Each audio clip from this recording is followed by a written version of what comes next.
नमस्कार. शुभदा विद्यालय यूट्यूब चॅनलमध्ये आपलं सर्वांचं मनापासून स्वागत. आज आपण इयत्ता 6वीच्या वर्गाचा मॅथमॅटिक्स या विषयाचा तास घेणार आहोत आणि या तासाला आपण मॅथचे फर्स्ट युनिट टेस्टचे क्वेश्चन पेपर आपण आन्सर शीट सहित सोडवणार आहोत. हा व्हिडिओ आपला सर्व सेमी आणि इंग्लिश मिडियमच्या मुलांसाठी आहे. यापूर्वीच आपण नॉन सेमीची क्वेश्चन पेपर आपल्या चॅनलवर अपलोड केलेली.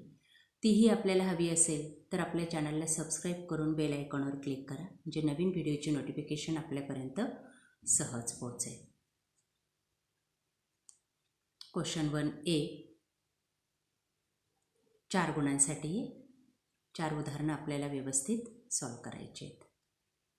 बघा, पहिलं उदाहरण, त्याचं उत्तर आहे -7, दुसऱ्याचं -5, तिसऱ्याचं +6. या पद्धतीने उत्तरं कंप्लीट करा. त्यानंतर बी भाग बघा, मॅच द फॉलोइंग. 4 गुणांसाठी जोड्या लावायच्या आहेत आपल्याला. 1 कोन दिलेले आहेत. पहिला कोन आहे 180 अंशाचा, त्याचं उत्तर आहे बी. दुसरा आहे 50 अंशाचा कोन, त्याचं उत्तर आहे ए. तिसरा आहे 250 अंश, त्याचं उत्तर आहे डी. आणि चौथा आहे 360 अंशाचा कोन, त्याचं उत्तर आहे सी, कंप्लीट अँगल.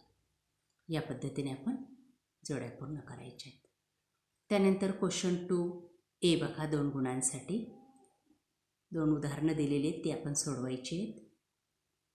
पहिलं उदाहरण, कंसात -6 वजा कंसात -3, उत्तर आहे 3. त्यानंतर पुढचं, कंसात +7 वजा कंसात +2, उत्तर आहे 5.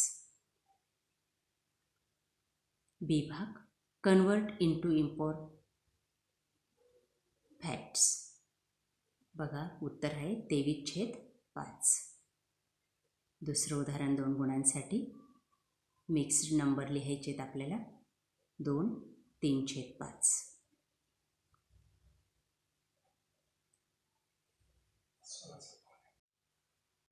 त्यानंतर क्वेश्चन नंबर 3A भाग, 4 गुणांसाठी. बघा, ते 2 उदाहरणं सोडून दाखवलेली आहेत. अशा प्रकारे सोडवण्याचा प्रयत्न करा. या टाईपची उदाहरणं तुम्हाला परीक्षेला नक्की येतील.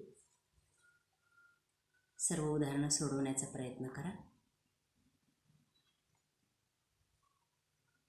त्यानंतर बी भाग, कोन काढायचा आहे आपल्याला 70 अंशाचा 2 गुणांसाठी. कोन मापकाच्या सहाय्याने या ठिकाणी आणि 2 गुण मिळवायचे आहेत. अशा प्रकारे विद्यार्थी मित्रांनो, आज आपण इयत्ता 6वीची मॅथमॅटिक्सची फर्स्ट युनिट टेस्टची क्वेश्चन पेपर या ठिकाणी सॉल्व केलेली. यासारख्या इतर विषयांच्याही प्रश्नपत्रिका आपल्याला हव्या असतील आणि आपण नवीन असाल तर आपल्या चॅनलला सबस्क्राईब करून बेल आयकॉनवर क्लिक करा आणि त्यानंतर डिस्क्रिप्शन बॉक्समध्ये दिलेली घटक चाचणीची प्लेलिस्ट अवश्य पहा. त्यात आपल्याला सर्व विषयांच्या प्रश्नपत्रिका सहज मिळतील. थँक्यू.